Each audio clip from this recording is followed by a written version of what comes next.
വിഴിഞ്ഞത്തെ ഹോട്ടലിൽ നിന്ന് ഭക്ഷണം കഴിച്ചതിന് പിന്നാലെ ബന്ധുക്കളായ രണ്ടുപേർ മരിച്ച സംഭവത്തിൽ ഭക്ഷ്യസുരക്ഷാ വകുപ്പിന്റെ പ്രാഥമിക റിപ്പോർട്ട് പുറത്തുവന്നു. മരണത്തിന് പിന്നിൽ ഭക്ഷ്യവിഷബാധയല്ലെന്നാണ് പ്രാഥമിക നിഗമനം. സംഭവം നടന്ന ദിവസം അതേ ഹോട്ടലിൽ നിന്നും ഇതേ വിഭവങ്ങൾ 200ഓളം പേർ കഴിച്ചിരുന്നതായി റിപ്പോർട്ട് വ്യക്തമാക്കുന്നു. എന്നാൽ മറ്റാർക്കും യാതൊരുവിധ ആരോഗ്യ പ്രശ്നങ്ങളും റിപ്പോർട്ട് ചെയ്തിട്ടില്ല. കൊല്ലം നിലമേൽ പ്ലാച്ചിയോടുകുന്നിൽ വീട്ടിൽ റഷീദ ബീവി, മരുമകൻ ഷാജി എന്നിവരാണ് മരിച്ചത്. റഷീദ ബീവിയുടെ മകൾ സജി മോൾ നിലവിൽ ചികിത്സയിലാണ്. കഴിഞ്ഞ ദിവസം വിഴിഞ്ഞത്തെ പ്രശസ്തമായ ഒരു റെസ്റ്റോറന്റിൽ നിന്നാണ് ഇവർ കടൽ വിഭവങ്ങൾ കഴിച്ചത്. 5 അംഗ സംഘമാണ് ഭക്ഷണം കഴിക്കാനായി ഹോട്ടലിലെത്തിയത്. ഭക്ഷണം കഴിഞ്ഞ് മടങ്ങുന്ന വഴിയിൽ ഇവർക്ക് കഠിനമായ ദേഹാസ്വസ്ഥവും ഛർദിയും അനുഭവപ്പെടുകയായിരുന്നു. ഉടൻ തന്നെ ആശുപത്രിയിൽ എത്തിച്ചെങ്കിലും രണ്ടുപേരുടെ ജീവൻ രക്ഷിക്കാനായില്ല. സംഭവം നടന്ന ഉടൻ തന്നെ ബന്ധുക്കൾ ഹോട്ടലിനെതിരെ ഭക്ഷ്യവിഷബാധ ആരോപണവുമായി രംഗത്തെത്തിയിരുന്നു. ഇതേ തുടർന്ന് പോലീസ് ഇടപെട്ട ഹോട്ടൽ താൽക്കാലികമായി അടപ്പിച്ചു. തുടർന്ന് ഭക്ഷ്യസുരക്ഷാ വകുപ്പ് നടത്തിയ വിശദമായ പരിശോധനയിലാണ് മരണകാരണം ഭക്ഷ്യവിഷബാധയാകാൻ സാധ്യതയില്ലെന്ന് കണ്ടെത്തിയത്. പോസ്റ്റ്മോർട്ടം റിപ്പോർട്ടിലും ഇത് സംബന്ധിച്ച സൂചനകളില്ല. മരിച്ചവർക്ക് കടൽ വിഭവങ്ങളോട് കഠിനമായ അലർജി ഉണ്ടായിരുന്നതായി ബന്ധുക്കൾ മൊഴി നൽകിയിട്ടുണ്ട്. ഇതാകാം പെട്ടെന്നുള്ള ശാരീരിക തകരാറുകൾക്കും മരണത്തിനും കാരണമായതെന്നാണ് കരുതുന്നത്.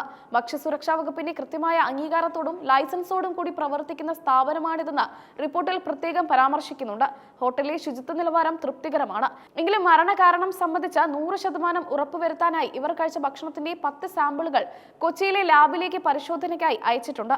കൊച്ചിയിലെ ലാബ് റിപ്പോർട്ട് കൂടി ലഭിച്ചതിനു ശേഷം മാത്രമേ ഭക്ഷ്യസുരക്ഷാ വകുപ്പ് അന്തിമ റിപ്പോർട്ട് തയ്യാറാക്കുകയുള്ളൂ. ഈ റിപ്പോർട്ട് ഉടൻ തന്നെ ആരോഗ്യ വകുപ്പ് മന്ത്രിക്ക് സമർപ്പിക്കും. ലാബ് പരിശോധനാ ഫലം വരുന്നതുവരെ ഹോട്ടൽ തുറന്ന് പ്രവർത്തിക്കാൻ അനുവദിക്കില്ലെന്നാണ് സൂചന. വിപുലമായ പരിശോധനകൾ വിഴിഞ്ഞത്തെ മറ്റ് ഹോട്ടലുകളിലും നടക്കുന്നുണ്ട്. അതേസമയം സംസ്ഥാനത്ത് കൊടുംചൂട് തുടരുന്ന സാഹചര്യത്തിൽ ഭക്ഷണ സാധനങ്ങൾ വേഗത്തിൽ കേടാകാനുള്ള സാധ്യതയുണ്ടെന്ന് ആരോഗ്യ വകുപ്പ് മുന്നറിയിപ്പ് നൽകി. തെക്കൻ കേരളത്തിൽ നേരിയ മഴയ്ക്ക് സാധ്യതയുണ്ടെങ്കിലും ചൂടിന് വലിയ കുറവുണ്ടാകില്ലെന്നാണ് കാലാവസ്ഥാ നിരീക്ഷകർ പറയുന്നത്. ആഹാര കാര്യങ്ങളിൽ അതീവ ജാഗ്രത വേണം. കടൽ വിഭവങ്ങൾ കഴിക്കുമ്പോൾ ഉണ്ടാകുന്ന അലർജി ചിലപ്പോൾ നിമിഷങ്ങൾക്കുള്ളിൽ മരണത്തിന് കാരണമായേക്കാം. അലർജിയുള്ളവർ ഇത്തരം വിഭവങ്ങൾ ഒഴിവാക്കണമെന്ന് ഡോക്ടർമാർ നിർദ്ദേശിക്കുന്നു. വിഴിഞ്ഞത്തെ ഈ സംഭവം വിനോദസഞ്ചാര മേഖലയെയും ആശങ്കയിലാക്കിയിട്ടുണ്ട്. അതിനാൽ തന്നെ ശാസ്ത്രീയമായ പരിശോധനയിലൂടെ സത്യാവസ്ഥ പുറത്തു കൊണ്ടുവരാനാണ് അധികൃതരുടെ നീക്കം.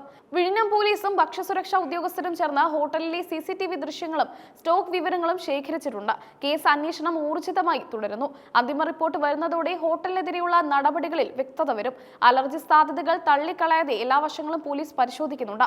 ഭക്ഷ്യസുരക്ഷാ നിയമപ്രകാരം ഹോട്ടലുകൾ പാലിക്കേണ്ട മാനദണ്ഡങ്ങളിൽ വീഴ്ചയുണ്ടോ എന്ന കാര്യത്തിലും പ്രത്യേക പരിശോധന നടക്കുന്നുണ്ട്. ലാബ് റിപ്പോർട്ടിനായി കാത്തിരിക്കുകയാണ് ആരോഗ്യ വകുപ്പ്.